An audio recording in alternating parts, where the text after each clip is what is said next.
ప్రతి ధర్మం, ప్రతి విశ్వాసం ఈనాటి మాటల్లో చెప్పాలంటే, శాస్త్రీయంగా చెప్పాలంటే ధర్మం, విశ్వాసం అనాలి. సామాన్యంగా అందరికీ అర్థమయ్యే భాషలో చెప్పాలంటే మతం. ప్రతి మతానికి ఒక గ్రంథం ఉంటుంది. ఆ గ్రంథం తప్పనిసరిగా అధ్యయనం చేసి చదివి దాంట్లో చెప్పిన దాన్ని తూచా తప్పకుండా పాటిస్తూ ఉంటారు ఆ మతాన్ని అనుసరించేవారు.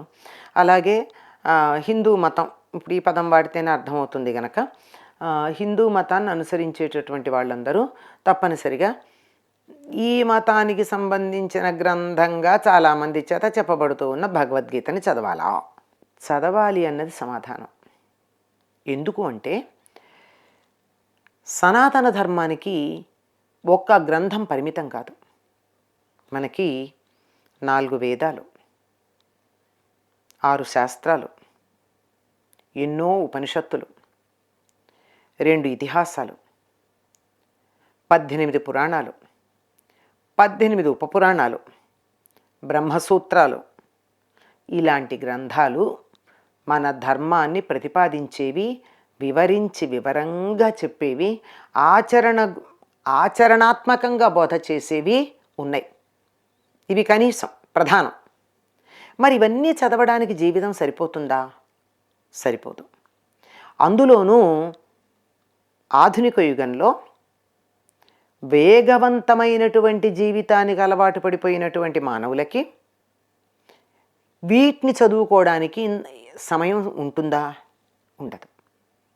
అందుకని 5000 సంవత్సరాలకు ముందే ఈ కలియుగంలో, అందులోనూ 20వ శతాబ్దం, 21వ శతాబ్దాల్లో, ఇంకా తర్వాత కాలాల్లో ఉండబోయేటటువంటి వారి యొక్క మనస్తత్వానికి, పరిస్థితులకి, వాతావరణానికి అనుగుణంగా ఇన్ని గ్రంథాలలో ఉన్నటువంటి 4 వేదాలు, ఉపనిషత్తులు, శాస్త్రాలు, పురాణాలు, ఉపపురాణాలు, ఇతిహాసాలు, వీటన్నింటిలో ఉన్నటువంటి సారాన్ని తీసుకుని చక్కగా కలిపి దాన్నంతా వడగట్టి సారంగా మనకి అందించాడు శ్రీకృష్ణుడు. అంటే ఈ ఒక్క భగవద్గీత గనక చదివినట్టయితే అందులో అర్జున ఉవాచ, ధృతరాష్ట్ర ఉవాచ, సంజయ ఉవాచ అని చెప్తున్నటువంటి ఈ పేర్లని వీళ్ళు మాట్లాడినటువంటి శ్లోకాలు పక్కకు పెడితే 400 చిల్లర శ్లోకాలు భగవాను ఉవాచ అని మనకు కనపడతాయి. ఆయన చెప్పినటువంటి మాటలు ఏమున్నాయి అంటే, అవన్నీ ఈ చెప్పానే నేను ఇంత పెద్ద గ్రంథాల పట్టిక, ఆ పట్టికల్లో ఉన్నటువంటి సమస్తమైన సారాన్ని ఒక్క చోటకి చేర్చి ఇలా పిండి రసంలాగా మనకు అందించాడు. మనం అందుకోలేమని అంతే. చంటి పిల్లలకి వాళ్ళు తినలేకపోతే అమ్మ ఏం చేస్తుంది, అన్నం కొంచెం గట్టిగా ఉంటే గట్టిగా పిసికి దాంట్లో ఇలా పిండి ఆ పిప్పిలాగా ఉన్నది పక్కకు పెట్టి ఆ రసంలా ఉన్నది పెడుతుంది. అంత మాత్రాన పక్కకు పెట్టినటువంటి పిండి పెట్టినటువంటి అన్నం మెతుకుల్లో సారం లేదనా? ఉంది. ఈ బిడ్డ అరిగించుకోలేడు. అందుకని అరిగించుకోవడానికి వీలుగా ఉండేటట్టు ఆ సారాన్ని మనకి అందించటం జరిగింది. అది చదివినట్టయితే ఇన్ని గ్రంథాలు చదివి వీటిల్లో ఉన్నటువంటి విజ్ఞానం అంతా అందే అవకాశం ఉంది. నిజానికి భగవద్గీతలో ఎక్కడా కూడా హిందూ మతం అని కానీ, సనాతన ధర్మం అని కానీ, ఆర్షధర్మం అని కానీ మనం ఈనాడు ఉపయోగిస్తున్న పదాలు ఏవీ లేవు.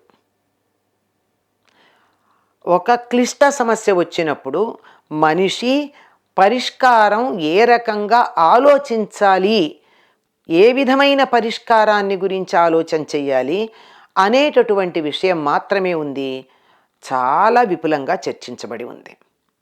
మానవ మనస్తత్వం, మనిషి యొక్క ప్రవర్తన, ఎదుటి వాళ్ళకి ఒక వ్యక్తికి ఉండేటటువంటి సంబంధ బాంధవ్యాలు, ప్రవర్తించవలసినటువంటి తీరు, తినే ఆహారం, మొత్తం అన్ని విషయాలు మానవుడు తన జీవితంలో ఏ ఏ పనులు చేస్తాడో, జీవిత రంగంలో ఎన్ని కోణాలు ఉన్నాయో, ఎన్ని భాగాలున్నాయో, ఎన్ని ముఖాలున్నాయో అన్నింటి గురించి కూడా చాలా చక్కగా వివరంగా, క్లుప్త సుందరం అంటాం.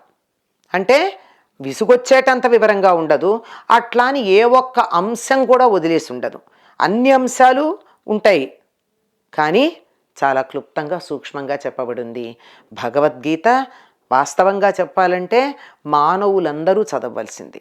ముఖ్యంగా యవ్వనంలో అడుగు పెడుతూ జీవితం అనేటటువంటి యుద్ధంలో ప్రవేశించటానికి సిద్ధంగా ఉన్నటువంటి యువత తప్పనిసరిగా చదవాల్సింది. అప్పుడు జీవితం అనే యుద్ధంలో విజయులు అవుతారు. ఎప్పుడు ఎటువంటి నిర్ణయాలు తీసుకోవాలి, దాని మీద కదా మన జీవితం ఆధారపడి ఉండేది. మనం చేసేటటువంటి పనులు మన నిర్ణయాల మీద ఆధారపడి ఉంటే నిర్ణయాలు మీద విజయం ఆధారపడి ఉంది. అందువల్ల సరైన నిర్ణయం తీసుకోవడానికే ప్రాధాన్యం ఎక్కువ ఉంది. ఆ నిర్ణయం తీసుకోవడానికి కావలసినటువంటి ప్రాతిపదిక, ఏ ఏ అంశాలు దానికి కావాలో, వేటిని పరిగణనలోకి తీసుకోవాలో ఇవన్నీ కూడా చెప్పబడి ఉన్నాయి. ఇది ఒక మత గ్రంథము అని చెప్పడం పొరపాటండి. ఏ మతాన్ని గురించి లేదు, మానవత్వాన్ని గురించి మాత్రమే, మనిషి గురించి మాత్రమే, మనిషి ప్రవర్తన గురించి మాత్రమే చాలా వివరంగా చెప్పబడినటువంటిది. మనిషి ఉత్తముడైనటువంటి మానవుడుగా ఉండాలి అంటే, జీవితంలో అన్ని రంగాలలోనూ విజయం సాధించాలంటే భగవద్గీత చదివి దానికి ఉన్న అర్థం లోతుగా అక్కర్లేదండి. శ్లోకానికి ఉన్నటువంటి మామూలు అర్థం తెలుసుకున్నా చాలు, ఉత్తమ మానవుడుగా పరిగణించబడతాడు. స్వస్తి.